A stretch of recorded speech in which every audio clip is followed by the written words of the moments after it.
Pemerintah Kota Bandung hari ini mulai memberlakukan pembatasan sosial berskala besar atau PSBB. Dari pantauan sejumlah checkpoint, masih banyak warga yang melanggar, mulai dari tindak tidak menggunakan masker hingga berkendara tidak mengikuti aturan yang telah ditetapkan.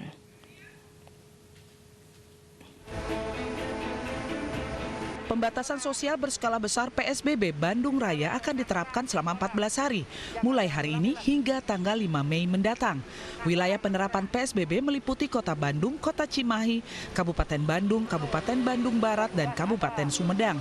Setiap Polres di Bandung Raya akan terdapat checkpoint di wilayah batas kota kabupaten. Checkpoint sebagai pos pemeriksaan kepatuhan aturan kendaraan bermotor selama PSBB. Di salah satu lokasi checkpoint di perbatasan Kota Bandung Cimahi, petugas gabungan dari Satpol PP, TNI, dan polisi memberhentikan sejumlah kendaraan pribadi yang tidak menggunakan masker serta kendaraan roda 4 yang masih duduk berdampingan di baris depan. Petugas juga memeriksa penumpukan penumpang angkutan kota. Saya tadi itu menegur beberapa pengendara motor yang tidak mempergunakan masker, atau ada yang mempergunakan masker, maskernya malah disimpan di bawah.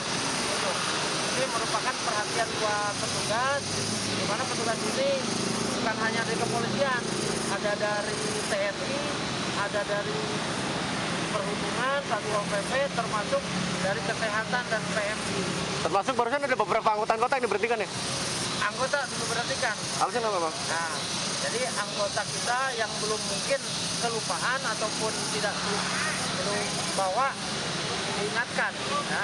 Termasuk petugas juga diingatkan harus masker terpasang dulu.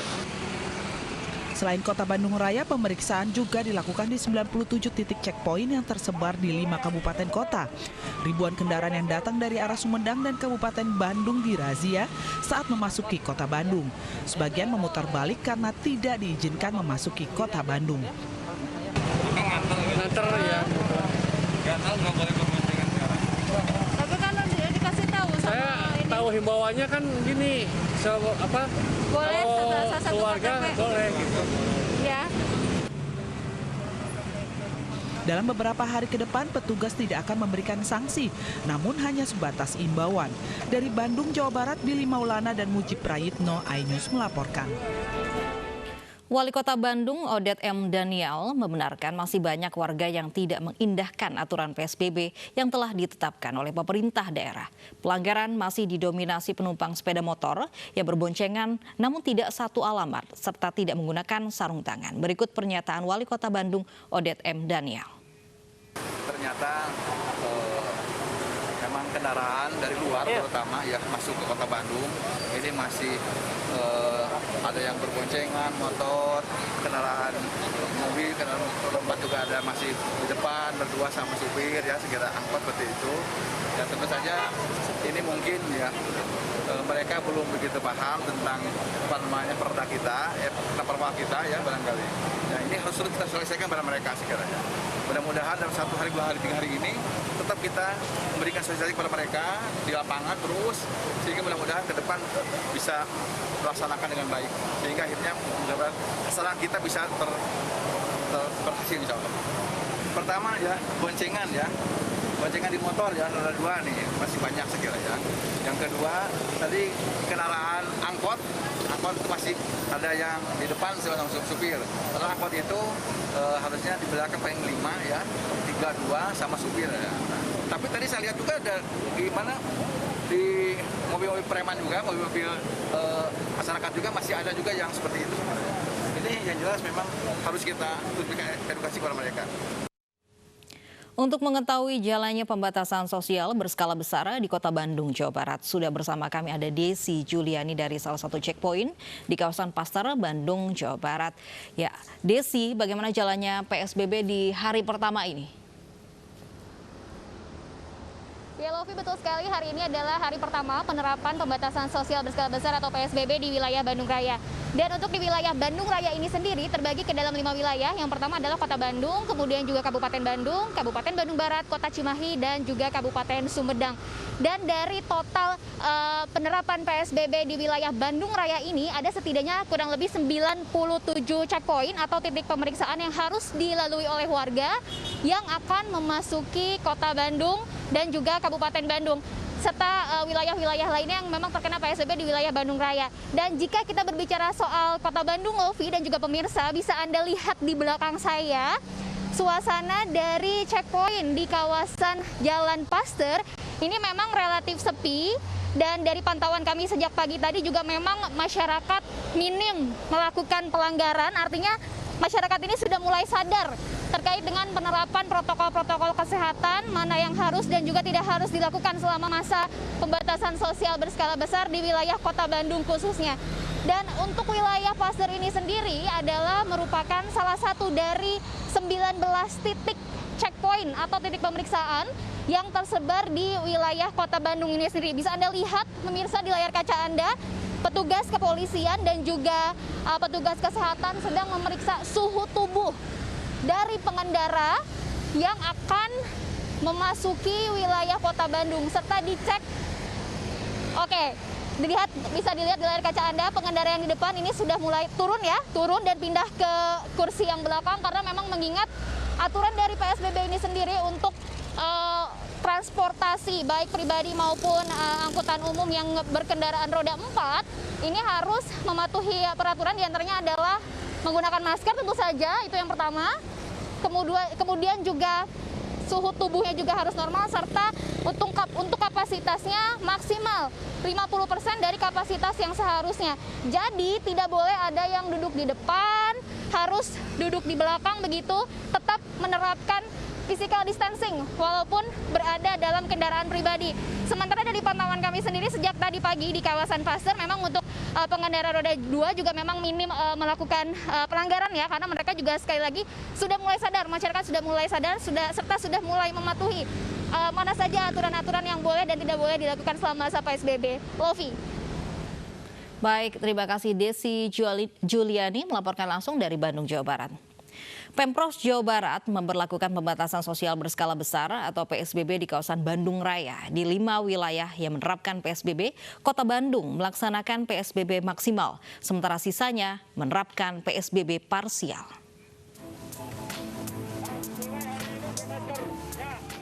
Setelah disetujui Menteri Kesehatan, Pemprov Jawa Barat hari ini menerapkan PSBB di wilayah Bandung Raya, yang meliputi Kota Bandung, Kabupaten Bandung, Kabupaten Bandung Barat, Kota Cimahi, dan Kabupaten Sumedang. Kota Bandung menerapkan PSBB maksimal di seluruh wilayahnya. Sementara 4 wilayah lainnya menerapkan PSBB parsial di wilayah yang berbatasan langsung dengan daerah epicenter penyebaran virus corona. Dengan menerapkan PSBB maksimal, artinya Kota Bandung secara total membatasi aktivitas warganya sesuai ketentuan Permenkes dan protokol kesehatan. Sanksi penegakan disiplin juga diberlakukan selama PSBB maksimal. Sementara wilayah yang menerapkan PSBB parsial, ketentuan dan aturan Permenkes dan protokol kesehatan berlaku hanya di wilayah yang ditetapkan. Sementara di wilayah lainnya, aktivitas masyarakat berjalan normal. Tim Liputan iNews melaporkan. Jelang diberlakukannya status PSBB di sebagian wilayah Jawa Timur dan menurunnya volume penumpang penerbangan domestik di Terminal 2 Bandara Juanda Sidoarjo, Jawa Timur mulai hari ini ditutup. Seluruh penerbangan domestik dipindah ke Terminal 1. Turunnya jumlah penumpang dan akan segera diberlakukannya PSBB di Kota Sidoarjo menjadi pertimbangan utama terminal keberangkatan penerbangan domestik di Terminal 2 Bandara Internasional Juanda, Surabaya hari ini ditutup. Sebagai penggantinya, seluruh keberangkatan penumpang domestik dipindah ke Terminal 1 Bandara Juanda, Sidoarjo.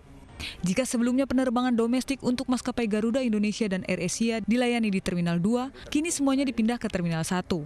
Bergabung bersama maskapai penerbangan low cost carrier lainnya yang hingga kini masih bertahan melayani jasa penerbangan domestik. Untuk mengurangi biaya operasional bandara, pihak pengelola Bandara Juanda juga mengurangi jam operasional dibuka mulai jam 5 pagi dan ditutup jam 9 malam. Ini nanti terhitung mulai hari Rabu tanggal 22 April 2020. Ini adalah perpindahan sementara dari T2 T1, di mana penerbangan yang akan pindah ini nanti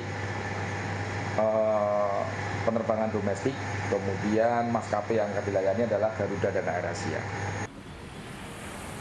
Pelaksanaan PSBB di wilayah Jawa Timur yang sudah disetujui Menteri Kesehatan meliputi Kota Surabaya, sebagian wilayah Kabupaten Sidoarjo, dan sebagian Kabupaten Gresik. Namun pelaksanaan pemberlakuan PSBB rencananya baru akan dimulai akhir bulan April 2020. Hal itu terkait persiapan pelaksanaannya menunggu pemerintah Provinsi Jawa Timur yang akan menggelar rapat koordinasi dengan pemerintah daerah yang akan diterapkan PSBB tersebut.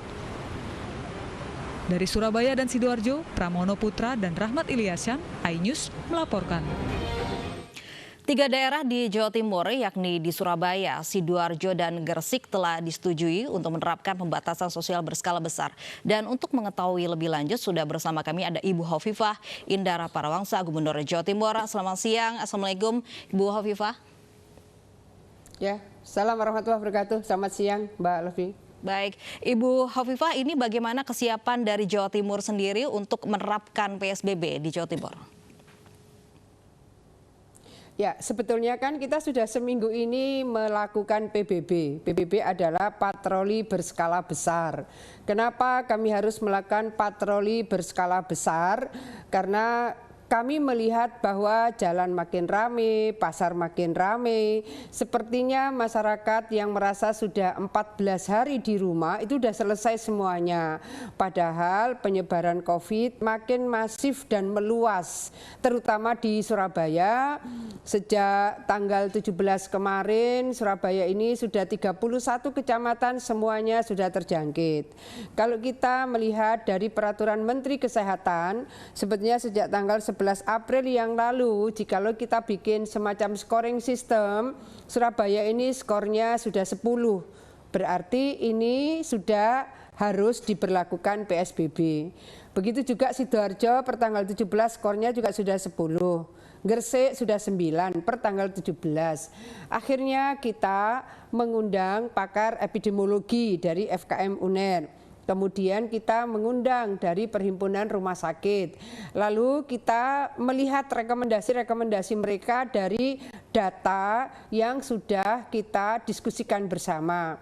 Setelah itu kemudian tanggal 18 kita mengundang Wali Kota Surabaya, Bupati Gresik dan Sidoarjo. Kemudian kita minta tim tracing dan tim kuratif memaparkan data-data dan rekomendasi dari tim epidemiologi. Akhirnya disepakatilah bahwa kita bersetuju untuk mengajukan Surabaya keseluruhan, sebagian Sidoarjo, sebagian Gresik diajukan penetapan ke Menteri Kesehatan.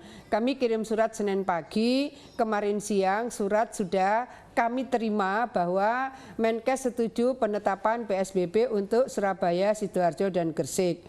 Nah, patroli berskala besar ini sebetulnya ingin membangun kesepahaman masyarakat, kesadaran masyarakat, ketertiban masyarakat bahwa kafe-kafe ini tetap ramai dan mereka berkerumun.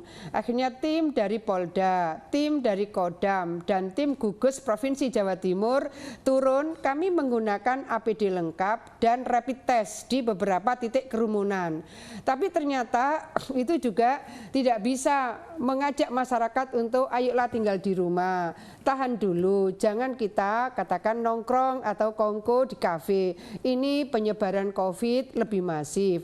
Nah, pola-pola seperti ini kalau tidak dilakukan dengan sesuatu yang lebih imperatif, berarti harus ada regulasinya di tingkat lokal.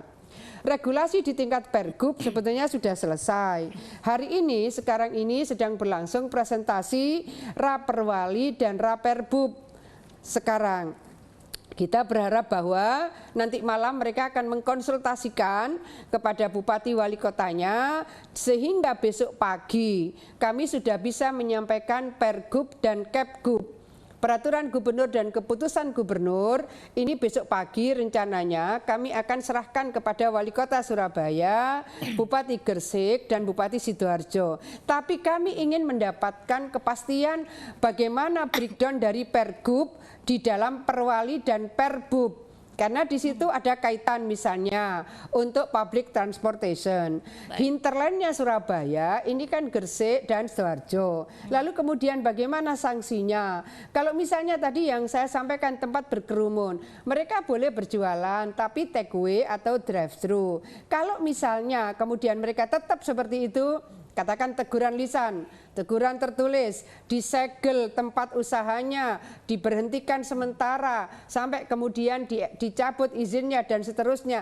Ini kewenangan Bupati Wali Kota, bukan kewenangan gubernur. Kenapa kemudian kita ingin presentasi dari peraturan Wali Kota dan Bupati. Ya. Baik, artinya memang harus ada segera sanksi yang tegas untuk masyarakat di Jawa Timur. Nah, ini mengenai antisipasi Ibu Hovifah ini melihat PSBB di Ibu Kota juga masih ditemui banyak pelanggaran. Antisipasinya nanti seperti apa, Ibu? Pertama begini, kita sudah koordinasi agak teknis, saya dengan Pak Kapolda, kita melihat bahwa sekarang ini kita bisa melihat referensi dari beberapa daerah yang sudah memberlakukan PSBB. Efektivitasnya di titik mana, kurang efektifnya di titik mana, lalu bagaimana caranya kita bisa menghentikan penyebaran lebih efektif. Kira-kira begini, kalau misalnya mereka PDP atau mereka tertracing, dari tracing itu bahkan OTG misalnya atau ODP, dia tidak mau isolasi mandiri, maka kita akan menyiapkan tempat isolasi dan wajib. Kalau misalnya itu kemudian ada sanksi di dalam Pergub, sudah ada ini, kita ingin sekarang di dalam Perwali dan Perbub bahwa yang sudah dalam tracing PDP atau ODP atau OTG yang harus isolasi mandiri tetapi diketahui dia ternyata pergi gitu misalnya keluar, maka ini sudah boleh, ini dalam Pergub ya, saya harapkan Perwali Perbub juga begitu, maka dia boleh kemudian dipaksa masuk ruang isolasi. Nah, kami menyiapkan ruang isolasi itu di BPSDM. Insya Allah tempatnya sangat representatif. Tim tenaga kesehatan yang akan support kami sudah rekrut. Ini yang sudah kami koordinasikan, apakah dengan Wali Kota Surabaya, dengan PLT Bupati Sidoarjo, dan dengan perwakilan Bupati Gresik pada saat itu. Kalau mereka belum punya tempat untuk menyiapkan ruang isolasi yang lebih permanen, saya sampaikan kita punya kapasitas 350, 200 bisa dari Surabaya, 100 bisa dari Sidoarjo, 50 bisa dari Gresik. Nah, di situ insya Allah proses yang kita sudah siapkan kurikulumnya sudah jadi. Sehingga diharapkan mereka yang terkonfirmasi dari tracing PDP atau ODP dengan tanda klinis tertentu, kemudian OTG, maka kita minta mereka 1, isolasi mandiri di rumah masing-masing. 2, karena mungkin di rumah kebetulan keluarganya banyak, misalnya mereka harus mau melakukan isolasi berbasis komunitas yang kita siapkan. Salah satunya adalah di BPSDM Surabaya. Kita juga punya BPSDM di Malang. Yang saya sudah cek tempat olahraganya cukup, tempat ngejimnya cukup, bahkan ada PT-nya dan seterusnya. Insya Allah tempat ini bisa menjadi bagian dari recovery baik secara medik maupun psikologis. Kapan pastinya PSBB di Jawa Timur mulai diberlakukan? Oke. Ya, jadi begini, kalau ini proses yang sekarang sedang presentasi, rencana Perwali dan rencana Perbub selesai sore misalnya, malam kita beri kesempatan mereka konsultasi kepada Wali Kota dan Bupati, pokoknya nanti malam harus selesai, final. Dan kita melihat harus inline, antara Pergub, Perwali dan Perbub harus nyambung. Kalau tidak nyambung tidak akan efektif.